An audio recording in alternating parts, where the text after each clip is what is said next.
California Congressman Tom McClintock, a Republican on the Judiciary Committee. It's good to have you, sir. What do you want to accomplish today? Well, first and foremost, we want to hear from the people who are most immediately affected by this border crisis and sound a warning to the rest of the country that every community in America has now become a border community, and these problems are going to be facing every community in America. I mean, the numbers are staggering. Just since this administration took office, they deliberately admitted 1.9 million illegal immigrants, 800,000 of whom were not even given notices to appear. And while the Border Patrol has been overwhelmed with that, another 1.2 million known gotaways have entered the country as well. So that's 3.1 million. That is a population larger than the entire state of Arkansas, a state that has 7 congressional seats just in the last 25 months. The vast proportion of these people are homeless, impoverished, desperate, and we have to ask ourselves the impact on the schools, on the hospitals, on working Americans' job prospects. What's going on with introducing this mass fentanyl into our neighborhoods?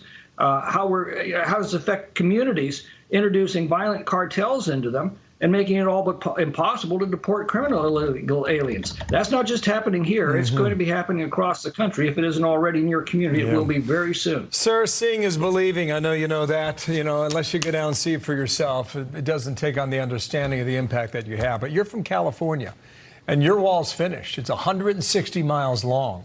In the Yuma sector alone, which extends about 110 to 118 miles, there are gaps all over the place, and that's part of the reason why Yuma's got so many problems. Why would your Democratic colleagues not want to see that? I believe it's a deliberate policy. I think it's calculated. For 2 years, we couldn't get the Democrats to hold a single hearing on this crisis, not one. In the first 6 weeks of this session, Republicans have held 2. We've come down to the border to ask the people who are at ground zero to tell us about their experiences, and not a single Democrat on the committee has shown up to listen. I think that speaks for itself.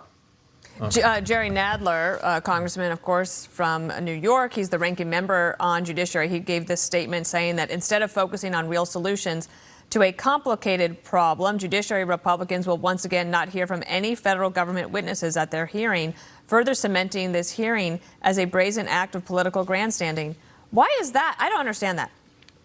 You could be in Washington and have a hearing. They didn't have a hearing. You could have Washington witnesses. It doesn't matter where you are. There are people being affected by this right there where you are, which is, I assume, why you wanted to take the hearing on the road in the first place.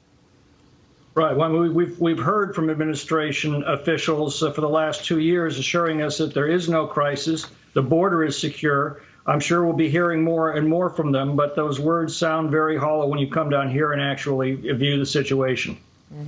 Sir, thank you for your time, and we'll be looking for headlines from your hearing today.